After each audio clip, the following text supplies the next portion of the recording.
The 1980s was a wild time for baseball, a drug-fueled era. Now the other story in baseball, the darker story, the drug trial of Pittsburgh, and there has been a new development. Defined by big plays and scandal. While nothing ignites the crowd like a towering 450-foot home run, the euphoria of such moments is swiftly dampened by the revelations of drug use and cheating. Baseball is the national pastime, and what you are saying is that the national pastime is juiced. National pastime is juiced. Is juiced. Yeah, it is. The judge told the jury younger baseball fans may now see their idols with feet of clay. And blood was running out of my nose from snorting so much cocaine the night before. Probably 6 FBI agents came to the house and arrested me for distributing cocaine to Major League Baseball players. Send a message to the youth of this country, especially about the dangers of cocaine.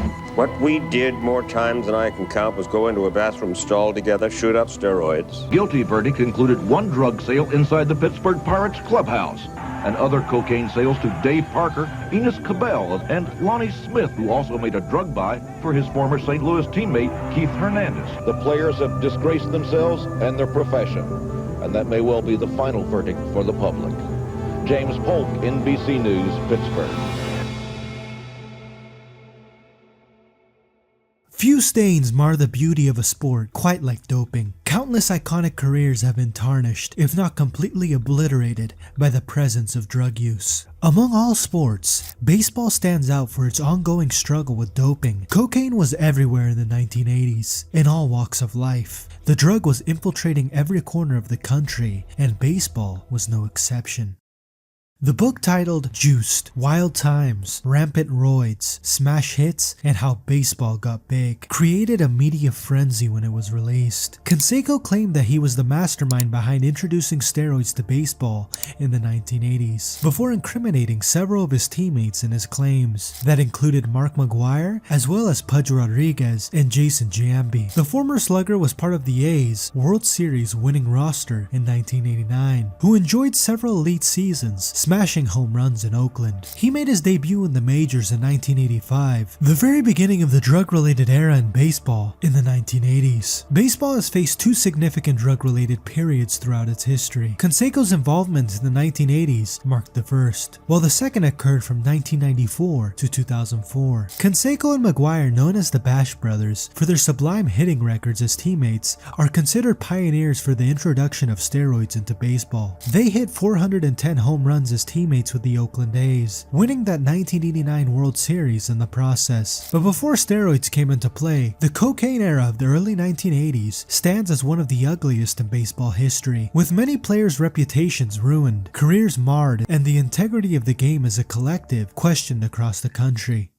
During the 1980s, many players had either been arrested, suspended, or banned from baseball for their connection to cocaine. Will McKinley was a pitcher with the Cincinnati Reds in the 1970s, helping them to win their infamous back-to-back World Series titles in 1975 and 1976. But in 1981, he admitted to using cocaine regularly during his time as a player. A year later, Alan Wiggins was arrested in San Diego for possession of cocaine. He was the Padres' leadoff hitter during the prime years of Tony Gwynn, but had a run-in with the drug that landed him on a rehabilitation program early in his career. Wiggins would later relapse and find himself suspended from the Padres for an entire year in 1985. In October of 1983, one of the worst cases to date came to light when Montreal Expos outfielder Tim Raines went to rehab after admitting he was both using cocaine during baseball games and was severely addicted to it. He was one of the best outfielders in baseball in his prime years with the Expos, but his cocaine addiction was so bad that he has since admitted a lot of the times when he was on the field, he could barely even see the baseball. One of the best base stealers in the 1980s, Raines led the game in stolen bases 4 years in a row, but the way in which he always slid front first into the bag was always somewhat unique. It was revealed that the reason for his unusual sliding technique was that he carried a vial of cocaine in his back pocket for nearly every game. He confessed to experiencing hallucinations while in the batter's box, including dodging pitches that were nowhere near him. Raines went into rehab at the age of 23 following the 1982 season. Following what he believed was was an estimated $40,000 spent on cocaine in 9 months of baseball. His addiction was severe, to the point where he would snort cocaine in the clubhouse bathrooms between innings, consume the drug in his car, and take it before and after games.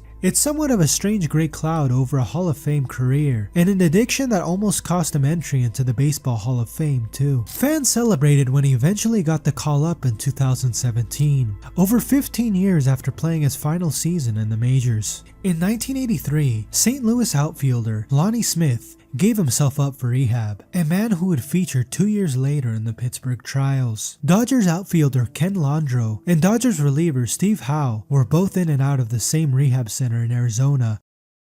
3 Kansas City Royal players came forward with a guilty plea on a conspiracy to buy cocaine. Willie Wilson, Willie Aikens, and later teammate Jerry Martin were sentenced to 3 months in jail after pleading guilty to the charges. Wilson was an all-star, a 2-time Silver Slugger, and the AL League's batting champion, while Aikens had been one of the stars of the 1980 World Series. All 3 served in prison, while receiving a year-long suspension from Commissioner Bowie Kuhn. Former Royals pitcher Vida Blue received a similar sentence and suspension, as did Steve Howe. Blue and his former teammates were purchasing cocaine from a man named Dennis Young. Young openly talked about attending Royals games and partying afterward with Blue, Wilson, and Aikens. A man named Mark Leibel was hosting parties at his house, and Blue was brought along one day with a friend. Leibel was recently divorced and a huge baseball fan, and his home quickly became the host site for cocaine-infused parties with Royals talent. The man permitted visitors to use cocaine for free at his home, but any cocaine taken off the property had to be paid for. Leibel's relationship with Vida Blue escalated to the point where Blue would call him from Royal Stadium. Blue would leave tickets for Leibel at will call and request that he bring cocaine for himself, Wilson, and Aikens. It got so wild that Leibel was going on the road with the team, and his party group of pro baseball players was expanding. He claimed that he snorted cocaine with Boston Red Sox pitchers Dennis Eckersley, Mike Torres, and Chuck Rainey, then Ron LaFleur with the White Sox, and members of the Oakland A's and Minnesota Twins. Eventually, Leibel's house was wiretapped, and he was caught red-handed. Federal agents stormed his property, and he was arrested on the spot for trafficking cocaine. According to reports, Leibel was buying over 4 ounces of cocaine a month, and sending most of it to the Royals players. The cases continued to pop up, with the likes of Pirates reliever Rod Scurry admitting to using cocaine during games before entering rehab. Scurry was among those called to the stand in the Pittsburgh cocaine trials. Sadly, he passed away from a cocaine-induced heart attack in 1992. He was 36 years old.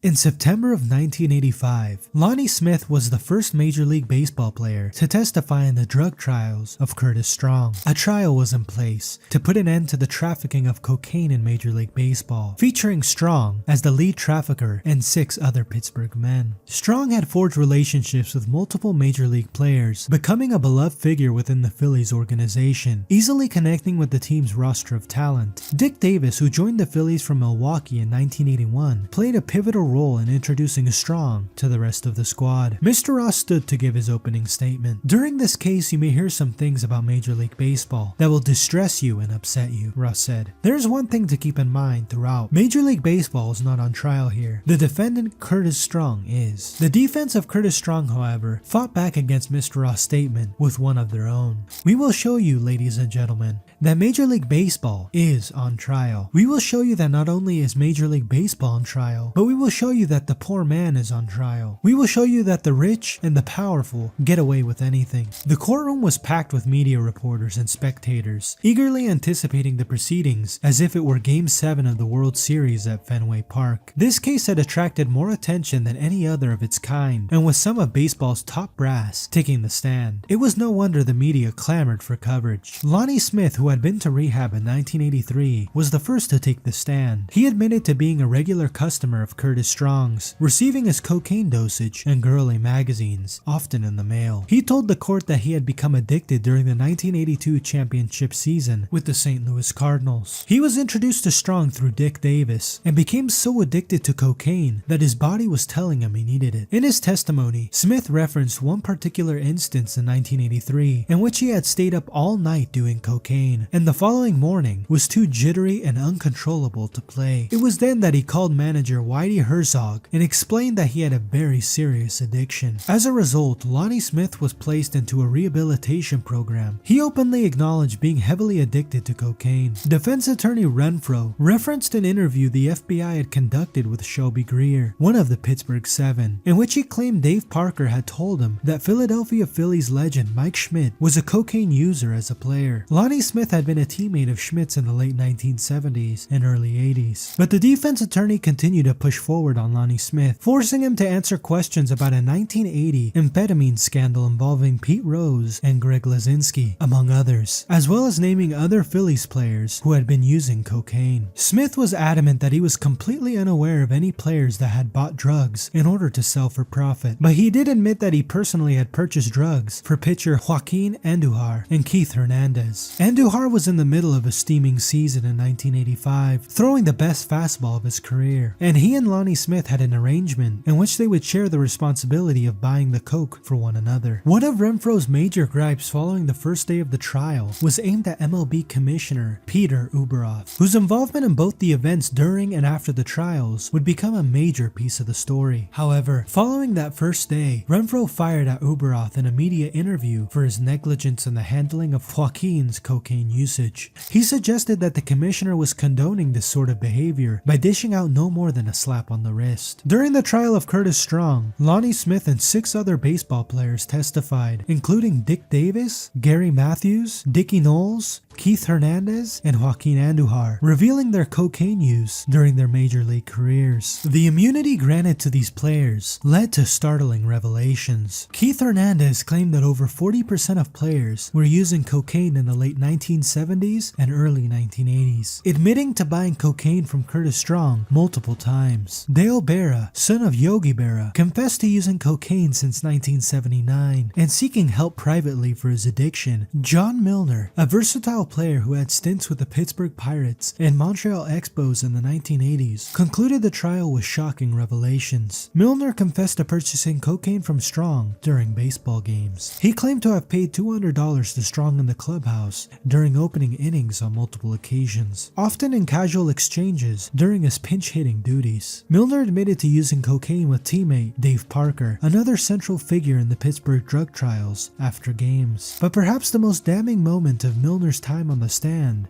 was the moment he named a player who he only mentioned as Willie. In a discussion about red juice, a liquid amphetamine, Milner claimed he would get it from Willie's locker. Stunned by the comment, Renfro asked who he was referencing. Willie who? Willie Mays? This was Willie Mays, whose presence in the game of baseball makes him one of the greatest to ever take the field. Mays went to 24 straight All-Star games, won a World Series, 2 MVPs, and 12 Gold Glovers as a legendary outfielder. He is by all accounts baseball royalty. And yet, here he was, being named in a drug trial in Pittsburgh in 1985. Naturally, Mays was frustrated that his name came up in the trials and denied any involvement. "I don't think I'm involved in any of the issues in the case in Pittsburgh," he said. "I'm against all that, very much so. This is a trial of a different meaning. These guys are into hard drugs. Why am I going to be on trial for what he says he thinks he saw in my locker? It's a shame a man can be crucified for one statement." Milner claimed that Willie Mays' locker was the source of the red juice. While the two played together with the New York Mets in 1973, it was his first experience with the liquid drug, and he went on to say that the red juice was often placed in his locker later in his career while playing with the Pirates. That claim was supported by an earlier comment from Dale Berra that while playing in Pittsburgh, Willie Stargell and Bill Madlock were handing out the prescribed drugs to their teammates in the early 1980s. Both Stargell and Madlock denied the claim, but several players had mentioned their involvement in the case. The amphetamine segment of the Strong trial was a major piece of the case. Dale Berra, the son of the legendary Yogi Berra, was the first to raise it, but both Milner and Dave Parker also had their se. Milner claimed that he was unaware who was leaving amphetamines for him, but that he had often found them in his locker. Dave Parker then told the jury that he and his teammates were warned by manager Chuck Tanner and the captains of the Pirates to avoid both Curtis Strong and Shelby Greer, one of the alleged cocaine dealers alongside Strong. Both had access to the team clubhouse and their place of rest before and after games, which proved problematic for anybody in close contact with the cocaine dealers. The commissioner's office had issued a statement letting MLB teams know that they were investigating drug use in the majors. That statement sparked the alleged warning from Tanner and company, attempting to intercept the inevitable before it happened. When Milner testified, he named 6 other major leaguers that he had taken cocaine with. Those included Tim Raines as well as Roland Office and their time as teammates with the Montreal Expos. Tim Raines' name was expected to be heard during the testimonies. Roland Office's was not. The Pittsburgh cocaine trials implicated several Pirates players and tainted the reputation of teams across the league. Even the Pirates mascot, portrayed by Kevin Koch, was allegedly involved in cocaine use during games and accused of facilitating transactions between players and dealers. Koch was fired after cocaine was discovered in his mascot costume. Lasting 2 weeks, the trial became one of the most publicized in the United States. Curtis Strong and 6 others, including Shelby Greer, were convicted of distributing cocaine. Strong received a 12-year prison sentence, serving 4 years before being released. Judge Diamond emphasized that Strong's punishment was for drug distribution, regardless of his clientele, stating that he would be penalized similarly, regardless of the buyer. After 9 hours of deliberation, the jury found Strong guilty on 11 of the 14 counts he faced. Alongside Strong, a second man named Dale Shiffman was also sentenced to 12 years in prison. He had just as much of an influence on the Pirates players getting their hands on cocaine. Shiffman had once dreamed of playing baseball himself. When that dream fell away, he instead found himself a job as a photographer for the team. It was a dream come true. Shiffman hadn't intended on selling cocaine, but when the players approached him, asking if he was able to get any, his desperate plea to be one of the guys took over, and he quickly found himself in over his head. Before long, he was supplying cocaine to players from multiple teams across the league, not worried about the consequences. Enjoying his lifestyle, he hung out at the ballparks and socialized with professional baseball players, providing them with their drug fix on the side. He thought nothing of it until the FBI got involved. Very quickly, the players caught up in the scandal pointed a finger at Shiffman. In an interview he did after serving 2 years of his 12-year sentence and getting out, Shiffman recalled one player calling him. He said, "I don't know what you know or don't know, but me and several of the other baseball players went in front of the grand jury, and I'm telling you flat out we gave you up. You might want to leave town." I said, "It's the FBI. It's federal. Where are we going to go?" While Curtis Strong was convicted on 11 counts of selling cocaine, Dale Shiffman was indicted on 111 counts, pleading guilty to 20. They both got 12 years. Perhaps worst of all though, it was the pirate parrot Kevin Koch who gave Shiffman up. The two were best friends, having formed a close bond at the ballpark in Pittsburgh. When approached to give his best friend up, Koch felt he had nowhere left to turn. While wearing a wire, Koch was instructed to take part in a controlled cocaine purchase from Shiffman. It was the evidence the authorities wanted to secure his arrest, and they got it. Koch would later struggle tremendously with the guilt of giving up his best friend, and would only have the weight lifted off his shoulders when Shiffman got out of prison after 2 years of his sentence. They reconnected, and Shiffman forgave him, having found God while jailed. One of Shiffman's only gripes with his sentence was the lack of a sentence or penalty for the players implicated in the case. He commented on the fact that he was sent off to prison and the players were slapped on the wrist and told to go and play baseball. In fact, after testifying, Keith Hernandez returned to New York to play for the Mets and was given a standing ovation in his first game back. A legend in New York, but who had his run-in with cocaine in the game of baseball, was very quickly swept under the rug.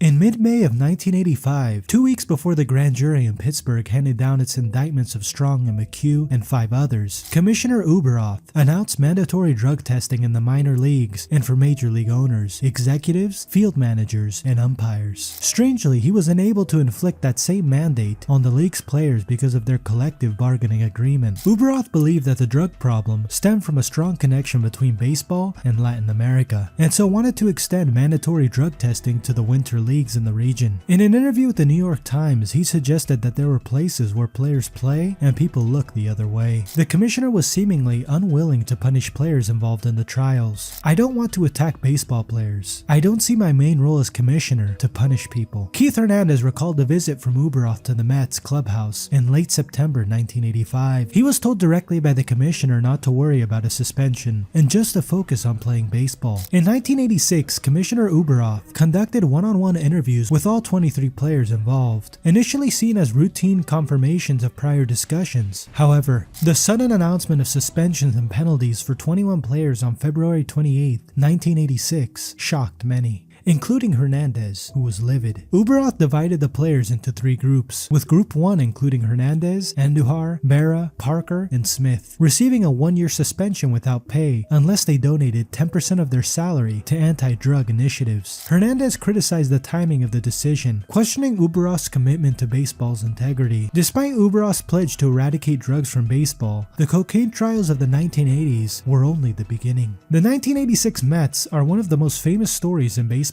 Clearly ignorant to any of the fallout from the trials of 1985, Ron Darling has said in interviews that Mets players were drinking and taking amphetamines in the clubhouse and during games. Darling said, "They had it down to a science, with precision timing. They do that thing where you poke a hole in the can so the beer would flow shotgun style. They time it so that they were due to hit 3rd or 4th that inning. And in their minds, that rush of beer would kind of jumpstart the amphetamines and get back to how they were feeling early on in the game. Pumped, jacked, and good to go." Perhaps the cocaine was limited eventually, but cocaine would become steroids in the 1990s, and the damning of the sport would begin all over again. Integrity on trial.